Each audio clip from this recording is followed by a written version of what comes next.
Jadi kalau kita susah dalam kehidupan kita, maka kita dianjurkan oleh baginda Rasul baca doa ini habis sholat subuh.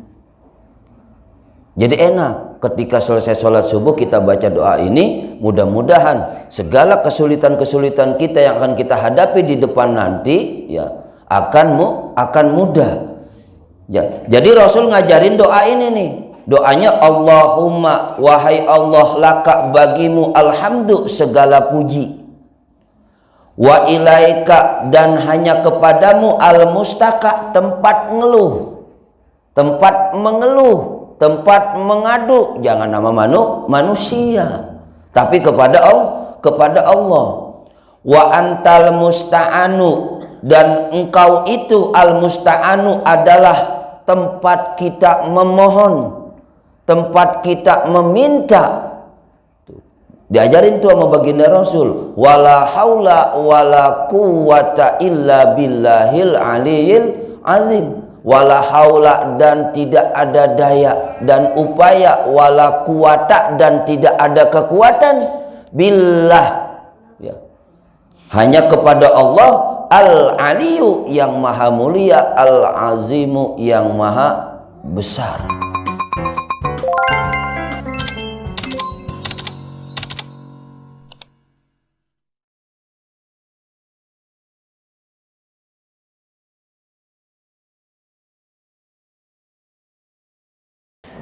Assalamualaikum warahmatullahi wabarakatuh.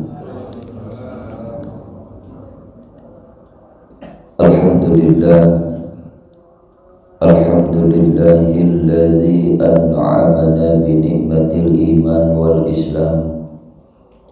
Asyhadu an la ilaha illallah wahdahu la syarika lah. Wa asyhadu anna sayyidana wa nabiyyana wa maulana Muhammadin wa ala alihi wa sahbihi wa man tabi'a huda ila yaumiddin, amma ba'du.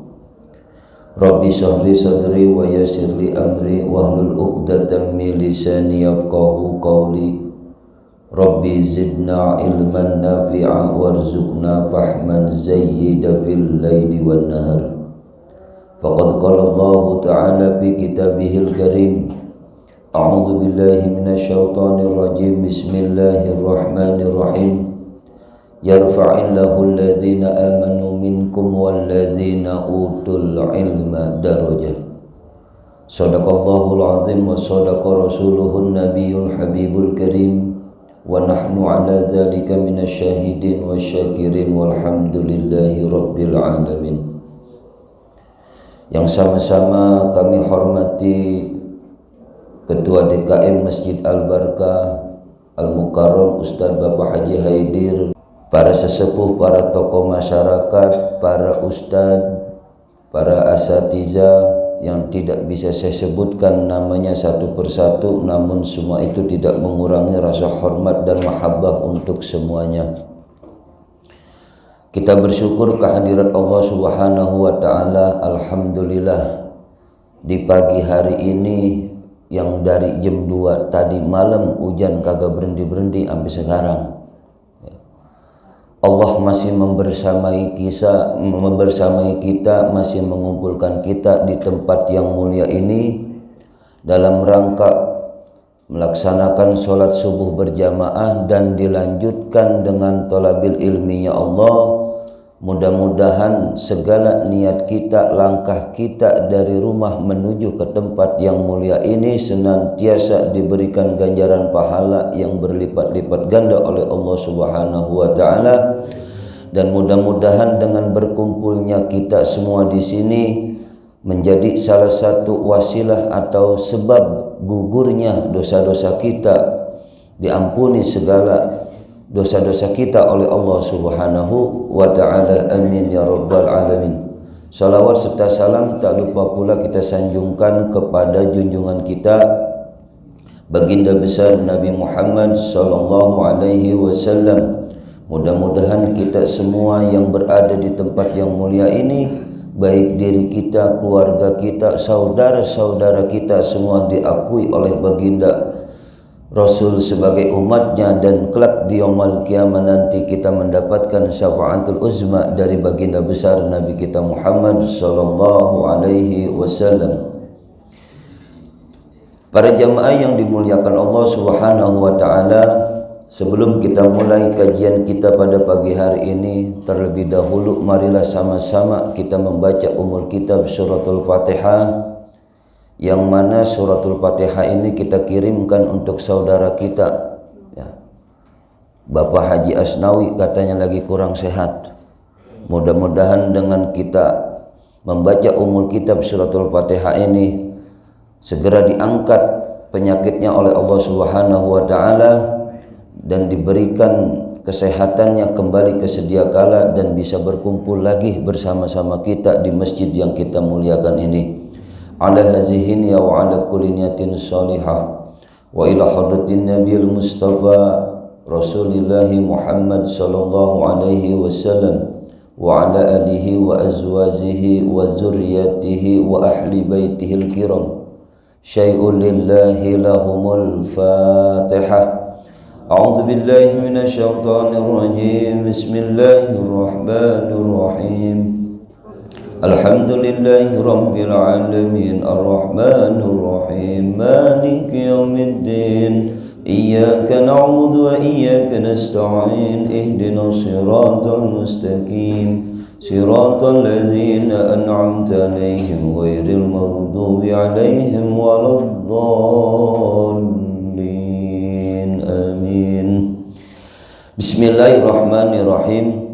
Qala musannifu rahimahullahu ta'ala fi ulumihi wa nafa'ana bihi bid-dharaini amin ya rabbal alamin.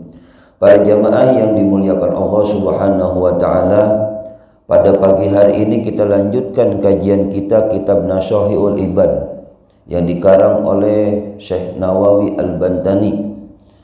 Pada pagi hari ini kita alhamdulillah telah masuk kepada bab yang ketiga, yaitu babus sulasi, pada bab yang ketiga. Jadi di dalam bab yang ketiga ini isinya ada 55 mau'izah, ada 55 pelajaran. Jadi bab ketiga ini ada 55 pelajaran. Sab'atun, adapun yang 7 akhbaru, itu adalah perkataan baginda Rasul atau hadis baginda Rasul. Wal baqi asaro, dan sisanya adalah perkataan-perkataan para sahabat, para tabi'in dan para ulama-ulama. Jadi sisanya itu adalah perkataan para sahabat. Jadi wal maqalatul ula, jadi pada maqalah yang pertama ini ruya anin Nabi sallallahu alaihi wasallam, diriwayatkan dari Nabi sallallahu alaihi wasallam annahu qala, bahwa sesungguhnya baginda Rasul bersabda, man asbaha. Jadi baginda Rasul bersabda, man asbaha, barang siapa orang di pagi hari. Jadi kita harus tahu nih yang dikatakan pagi hari itu seperti apa. Di sini dikatakan aidakhala fi waqti subhi. Jadi ketika kita nih di pagi hari masuk waktu subuh, itu namanya pagi hari. Maka kenapa kita diajarkan oleh baginda Rasul kalau mau tidur kudu baca doa tidur? Karena pada hakikatnya orang tidur itu mati. Maka ketika kita dibangunkan waktu subuh, ngucapin alhamdulillah. Maka dikatakan orang hidup pertama kali itu adalah di waktu subuh.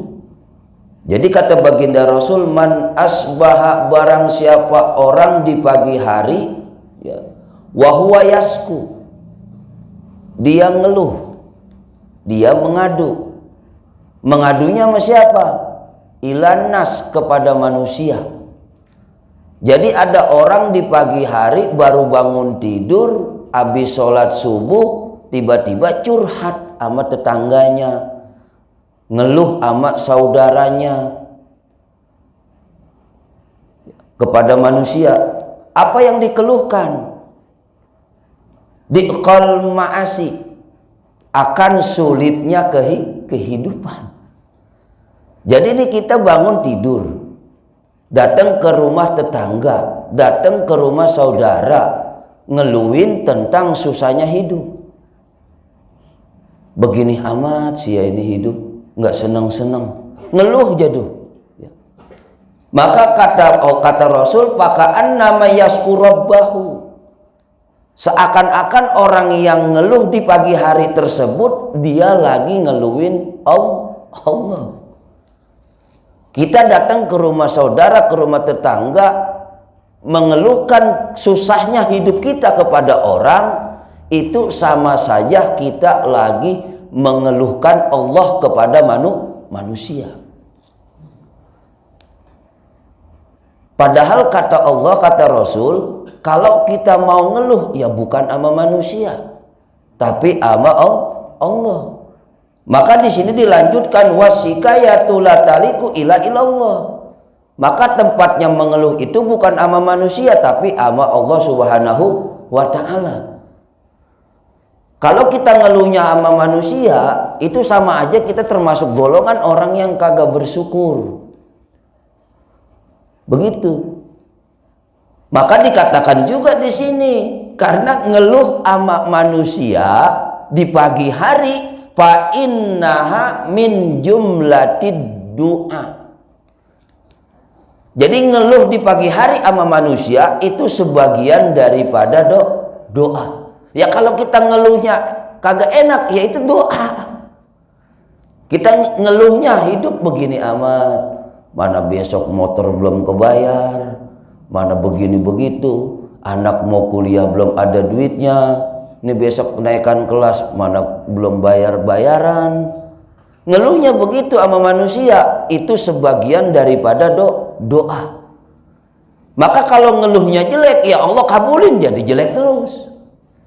Karena saya dulu pernah ngerasain, Pak, ini riwayat saya, bukan riwayat orang lain. Saya pernah ngerasain. Saya dulu pernah kerja, gaji enak.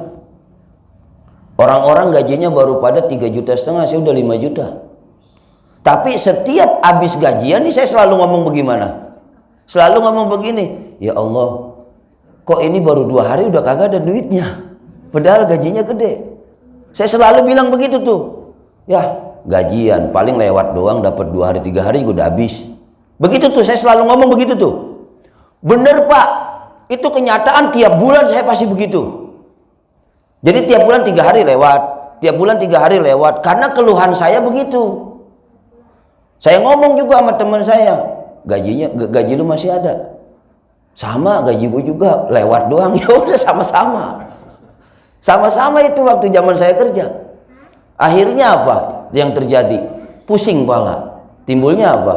Punya utang.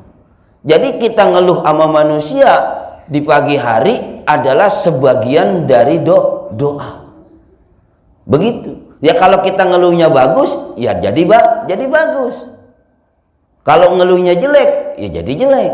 Karena sebagian dari doa kita. Jadi mengeluh kepada manusia tentang sempitnya kehidupan kita di alam dunia ini, itu adalah sebagian dari doa.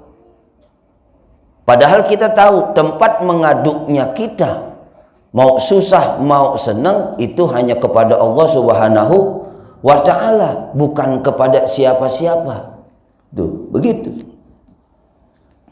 Wa amma sikayatu ilanas, dan adapun bermula mengadu kepada manusia, dan adapun bermula mengadu kepada manusia, fahiya min alamati adamir ridho bikismati lahi ta'ala lahu. Jadi adapun bermula mengadu kepada manusia, maka itu sebagian dari tanda tidak redho akan pemberian Allah kepada kita. Tuh, di pagi hari kita ngadu sama orang. Nah, itu sama aja kita lagi kagak redho ama pemberian Allah kepada kita. Pemberian Allah aja masih kita kagak redo, gara-gara kita ngeluh sama manusia. Itu kita dianggapnya enggak redo sama pemberian Allah. Jadi Allah ngasih seneng salah, Allah ngasih susah juga salah. Kadang-kadang kita dikasih senang aja masih ngeluh, bener gak? Apalagi dikasih susah. Padahal kata Allah di sini udah jelas. Ya, ketika kita mengeluh kepada manusia, berarti kita lagi kagak redo sama apa yang Allah kasih kepada kita. Dikasih sehat, kurang sehat. Aduh, badan begini amat ini, kayaknya pilek banget.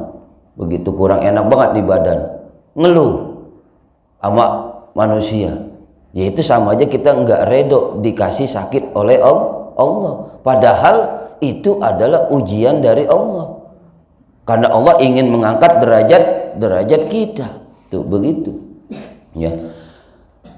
Kamaruya an Abdullah bin Mas'ud ya.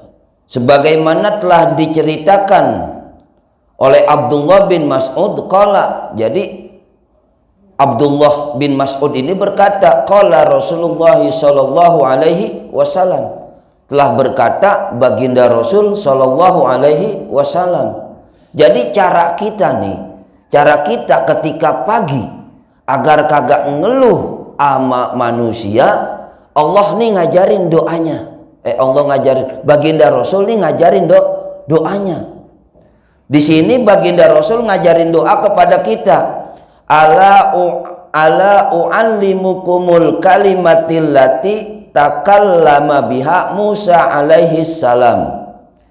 Jadi kata Rasul, ala u'allimukul kalimati, apakah kamu tidak mau aku ajarkan pada kalian beberapa kalimat?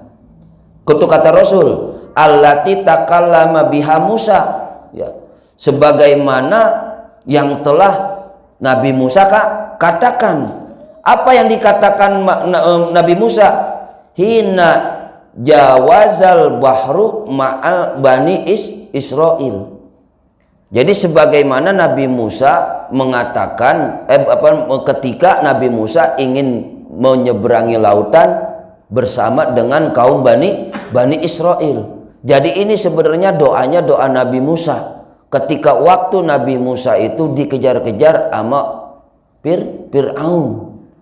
Mentok, nyampainya di ujung laut, bingung mau kemana lagi. Lalu Nabi Musa berdoa kepada Allah Subhanahu wa Ta'ala agar bisa menyelamatkan kaum Bani Israel.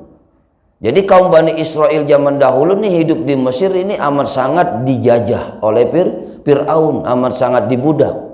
Maka Nabi Musa diutus kepada kaum Bani Israel di kota Mesir ini untuk menyelamatkan kaum Bani Israel dari penjajahan atau dari perbudakan Fir'aun. Ya.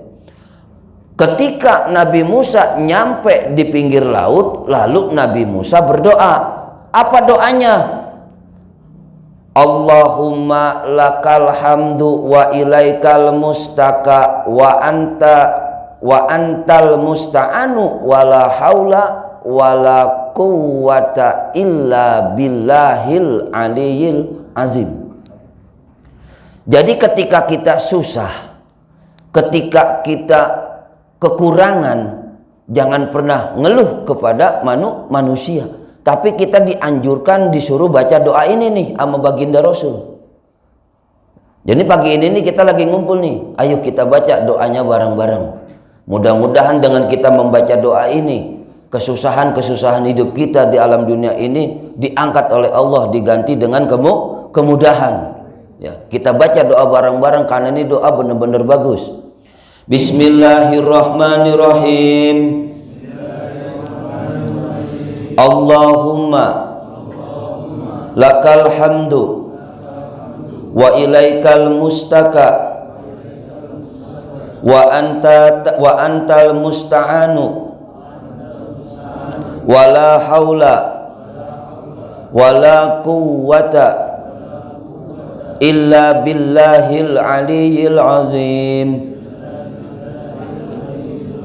Nah, jadi kalau kita susah dalam kehidupan kita, maka kita dianjurkan oleh baginda Rasul baca doa ini habis sholat subuh.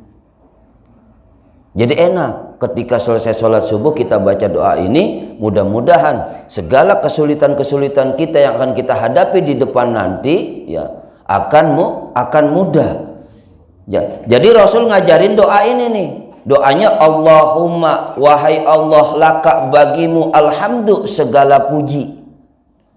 Wa ilaika, dan hanya kepadamu al-mustaka, tempat ngeluh, tempat mengeluh, tempat mengadu. Jangan nama manusia, tapi kepada Allah.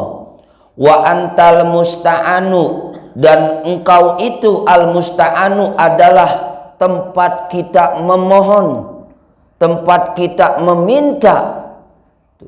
Diajarin tuh sama baginda Rasul, wala haula wala quwata illa billahil aliyil azim. Wala haula, dan tidak ada daya dan upaya, wala quwata, dan tidak ada kekuatan, billah ya, hanya kepada Allah al-aliyu yang maha mulia, al-azimu yang maha besar. Tuh Rasul ngajarin begitu. Jadi ketika pagi kita sulit, sempit akan hidup kita, seret akan rezeki kita, kita dianjurkan sama baginda Rasul nyuruh baca doa ini agar kesulitan-kesulitan kita, kesempitan-kesempitan kita tuh dihilangkan oleh Allah Subhanahu wa ta'ala. Begitu. Lalu kemudian di sini dilanjutkan doa tersebut oleh Ibnu Ammas, disuruh tambahin. Ditambahinnya bagaimana? Wa nasta'inuka ala fasadi pina wa nas'aluka solaha amrina kullihi. Jadi tadi yang pertama kita disuruh baca Allahumma lakal hamdu wa ilaikal mustaka wa antal musta'anu wa la haula wa la quwata illa billahil aliyil azim. Lalu disuruh tambahin wa nasta'inuka ala fasadi pina wa nas'aluka solaha amrina kullihi, yang artinya wa nasta'inuka, dan kami mohon pertolongan kepadamu ya Allah, ala fasadi, atas kerusakan-kerusakan pina pada diri kami. Jadi bukan cuma kita minta pertolongan dalam kondisi kita kesulitan dalam hidup, tapi kita juga mohon pertolongan kepada Allah agar kerusakan-kerusakan pada diri kita ya dihilangkan oleh Allah Subhanahu wa ta'ala. Wa nas'aluka, dan kami memohon apa? Solaha amrina kullihi, urusan kebaikan-kebaikan kami, kullihi, seluruhnya.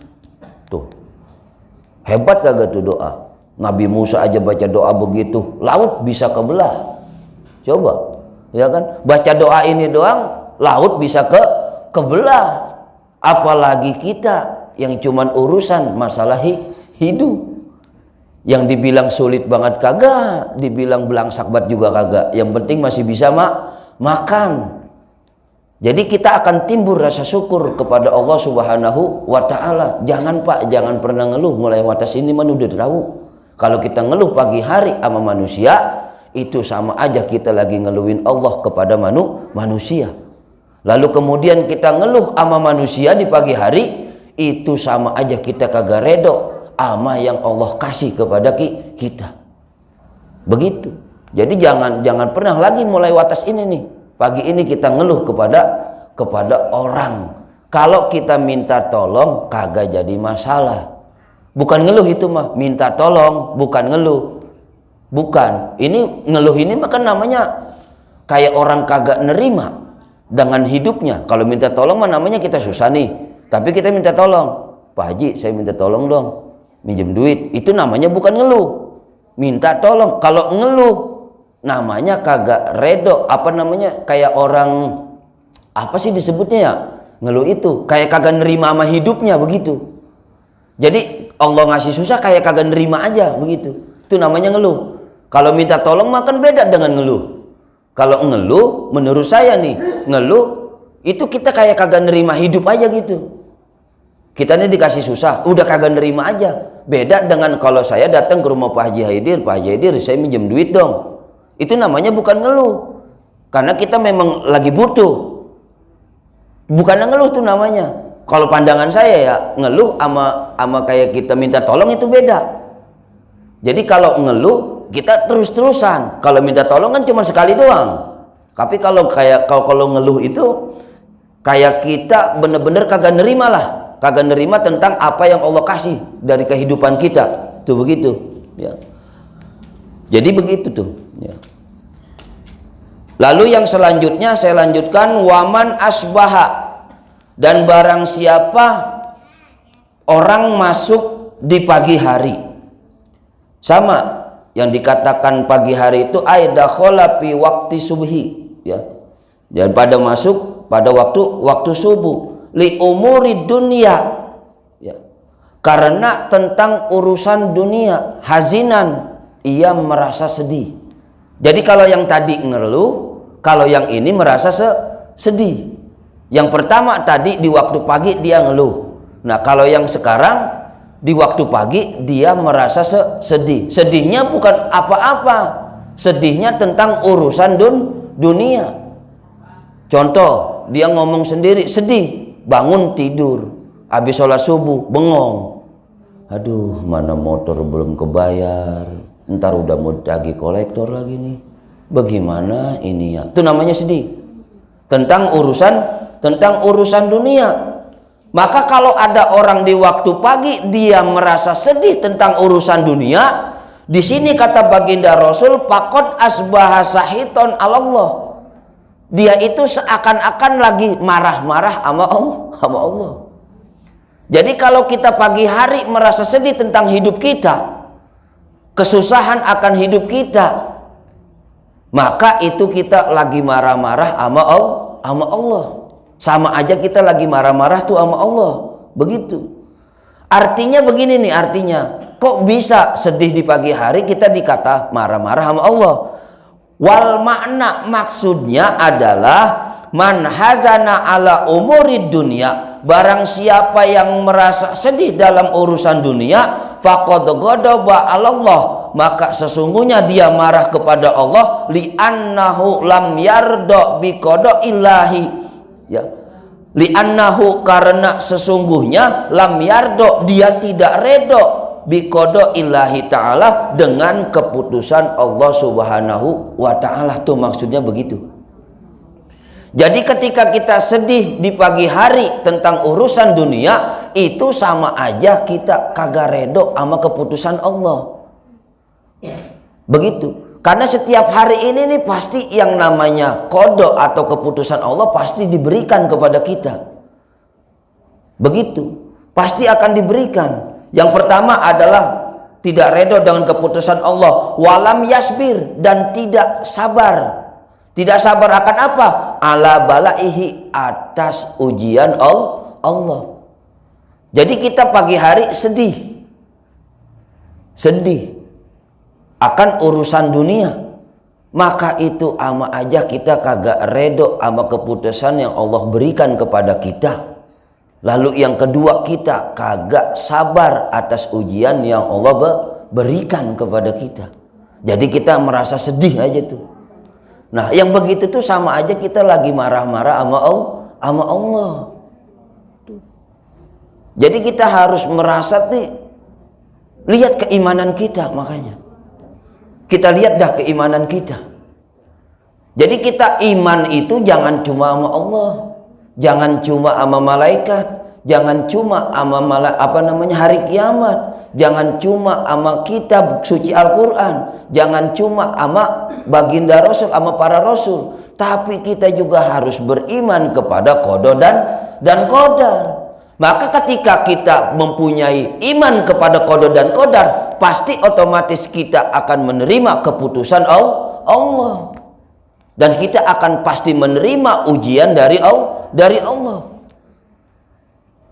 Begitu. Jadi kita harus lihat nih keimanan kita. Kalau kita udah pagi hari nih kayak habis begini nih selesai, terus kita merenung, sedih akan hidup kita, itu sama aja kita kagak redo sama takdir Allah. Apa yang Allah takdirkan kepada diri kita, kita kagak redo aja. Begitu. Gara-gara kita sedih di pagi hari. Harusnya di pagi hari mah kita selalu berdoa kepada Allah, ya Allah, lancarkanlah segala urusan-urusanku. Begitu sampai nanti ketemu pagi lagi. Karena yang dikatakan orang hidup itu di pagi hari. Makanya Rasul bilangnya ketika di pagi hari kita mengeluh, maka itu akan menyusahkan diri kita. Begitu. Ya. Jadi orang yang sedih akan urusan dunia itu dia tidak redo. Sama aja lagi marah-marah sama Allah. Lalu yang kedua selanjutnya adalah walam yu'min bi qadarihi, ya. Dan tidak percaya atas apa yang Allah tetapkan. Itu ketika kita sedih di pagi hari tentang urusan dunia, begitu, ya. Wali ajli ilmihi, ya. Wali ajli ilmihi, ya. Lianna kullama waqa'a fid dunya, karena setiap sesuatu yang terjadi di dunia bahwa bi qada'illahi ta'ala, itu adalah ketentuan atau keputusan Allah Subhanahu wa ta'ala, wa qadrihi, dan kepastian Allah Subhanahu wa ta'ala. Jadi jangan pernah mulai saat ini nih kita merasa sedih lagi, jangan, ya. Apalagi tentang urusan dunia, jangan pernah. Udah biarin, dunia mau udah diatur oleh Allah Subhanahu wa ta'ala. Kita yakinkan kepada diri kita dengan menambah keimanan kita agar kita percaya akan keputusan Allah, akan ketentuan yang Allah berikan kepada diri kita. Tuh begitu, ya. Lalu yang selanjutnya waman tawadoa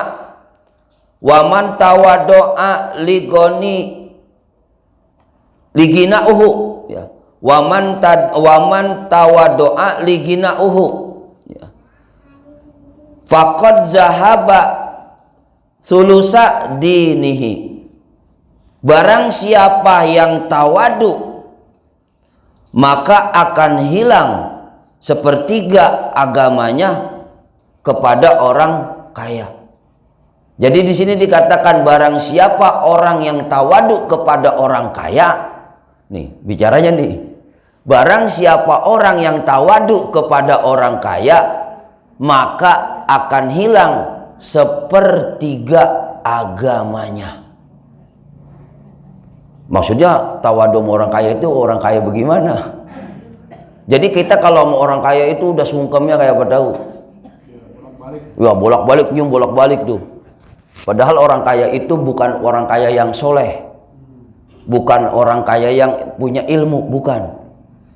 Jadi ketika kita tawadu kepada orang kaya, sungkemnya kayak apa tahu, hormatnya. Kalau udah ada orang kaya itu tuh kita nunduk-nunduk aja, jalan depan dia juga sampai bongkok-bongkok begitu. Maka itu akan hilang sepertiga agama kita, akan hilang sepertiga agama kita. Kenapa dikatakan begitu? Aili anna syar'iyata ayyakuna ta'zima an-nasa, yang artinya apa? Karena sesungguhnya syariat itu memuliakan memuliakan karena manusia. Jadi memuliakan manusia itu karena li ajli solahihi, karena kesolehannya. Jadi kita memuliakan orang kaya bukan karena hartanya, tapi karena solehnya dia, bukan karena hartanya. Kita ta'jim, kita tawadu, kita hormat kepada orang yang kaya itu bukan karena mali atau bukan karena hartanya, tapi karena kesolehannya. Ya kalau kita kaya misalkan karena kekayaannya, lah korun kurang banyak bagaimana hartanya? Ya kan? Ya orang kuncinya aja segede gaban. Ya kunci gudangnya kagak bisa dibawa pakai mobil. Ya kan? Jadi ketika kita tawadu atau hormat kepada orang yang kaya bukan karena hartanya, tapi satu di sini dikatakan karena kesolehannya. Lalu yang kemudian yang kedua apa? Li ajli ilmihi, karena ilmunya. Jadi kita tawadu, kita hormat kepada orang kaya itu karena solehnya. Udah kaya, soleh, begitu. Udah kaya, punya ilmu, itu harus kita tawadu kepada orang-orang seperti itu. Duna ta'zimi li ajli mali, bukan memuliakan karena hartanya. Salah. Kadang-kadang kita makan dibalik. Ada orang kaya, sekalipun dia beda agama sama kita, ya kan, yang harusnya kita salaman biasa aja, karena dia baik sama kita, sering bagi duit, bolak-balik tuh dicium tangannya pasti, ya kan? Asal ada dia udah mendek aja mendek, udah hormat aja hormat, begitu. Itu kadang kita tuh manusia terbalik-terbalik begitu. Seharusnya tuh kita kalau tawadu sama orang kaya, tapi orang kaya itu juga punya ilmu. Lalu yang kedua, dia juga soleh, begitu. Contoh kayak Pak Haji kaya, ya nggak apa-apa, hormat sama Pak Haji, begitu. Bolak-balik cium tangannya nggak apa-apa. Beliau mah punya ilmu, soleh, rajin ngajinya, nggak apa-apa. Lah ini kita hormat tawadu cuma sama orang kaya, sama orang Cina tawadunya kayak apa tahu, ya kan? Jangan ngasih sumbangan aja, udah kita anuin banget kayaknya. Dia sering bagi kita nih, begitu. Kita udah hormatnya kayak apa tahu. Ketemu dia langsung mendek, buru-buru, nyamperin tangannya dicium. Tujuannya apa? Biar dibagi duit. Begitu doang sih tujuannya, ya kan? Jadi kita jangan sampai terbalik-terbalik. Ketika kita tawadu kepada orang yang kaya, maka orang kaya itu harus yang soleh, harus yang punya ilmu. Karena kalau kita tawadu kepada orang kaya yang kagak punya ilmu, yang kagak soleh, maka akan hilang sepertiga agama kita. Coba itu, hati-hati nih mulai sekarang nih, ya. Jangan sampai ada orang non muslim dia kaya, ya biasa aja udah, begitu. Jangan makin mendek-mendek kalau ada dia, walaupun dia bayar sama kita. Dia bayar sama kita, nggak usah mendek-mendek, udah nggak usah cium tangan bolak-balik tuh sama orang yang begitu. Karena dia nggak soleh, begitu. Dia nggak berilmu. Jadi di sini dikatakan harus soleh kepada orang kaya yang berilmu, dan juga dia mempunyai akhlak atau adab, begitu ya. Jangan sampai kita salah untuk tawadu tuh, begitu ya.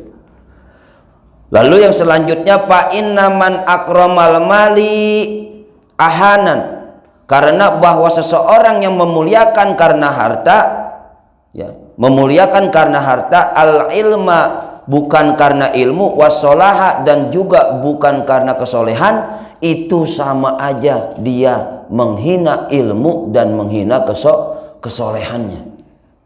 Jadi ketika kita tawadu kepada orang kaya bukan karena ilmunya tapi karena harta, itu sama aja dia sedang menghina ilmu dan kesolehannya, begitu ya. Sebagaimana qala Sayyidi Abdul Qadir Al-Jailani qaddasallahu sirra aziz, ya, la budda likulli mu'minin, ya, tidak boleh atas orang yang beriman, tidak boleh atas orang yang beriman bisa iril ahwalihi, dalam segala kondisi. Jadi kagak boleh nih kita, kata Syekh Imam Al-Qadir Jailani, kagak boleh bagi orang yang beriman kalau kagak punya tiga dalam saat dalam kondisinya. Tidak boleh atas orang yang beriman dalam segala kondisinya, min salasati asya, dari tiga perkara. Jadi kata Syekh Abdul Qadir Al-Jailani ini mengajarkan kepada kita enggak boleh kelepas dari tiga perkara ini. Yang pertama, amrun tasilu, amrun yam tasilu, artinya apa? Mengerjakan perintah-perintah Allah ketika Allah memerintahkan. Ini jangan terlepas nih. Contohnya apa? Kayak waktunya sholat, ya kita sholat. Itu namanya kita mengerjakan atas perintah Allah. Waktunya sholat, ya kita sholat. Waktunya kita ngaji, ya ngaji. Lalu yang kedua, wanahyun yajtanibu, dan meninggalkan larangan-larangan Allah. Ya kalau ketika misalkan Allah larang atas perbuatan-perbuatan maksiat, ya kita tinggalkan. Ini jangan sampai terlepas nih dari tiga ini. Wa qadarun yardo bihi, dan yang ketiga adalah harus menerima akan takdir Allah Subhanahu wa ta'ala. Karena ketika kita menerima takdir Allah Subhanahu wa ta'ala, maka ketiga yang telah diajarkan baginda Rasul kepada kita, peringatan-peringatan yang diberikan kepada kita, maka kita akan mudah untuk menjalani kehidupan kita di alam dunia ini. Jadi mulai sekarang kita periksa keimanan kita, agar ketika kita di pagi hari seperti sekarang ini, jangan ada lagi kata-kata ngeluh kepada manusia, dan jangan pernah merasa sedih akan kehidupan di alam dunia. Karena kita menjalani kehidupan di alam dunia ini itu sudah ditentukan dan ketentuan dari Allah Subhanahu wa ta'ala. Wallahu a'lamu bishawab.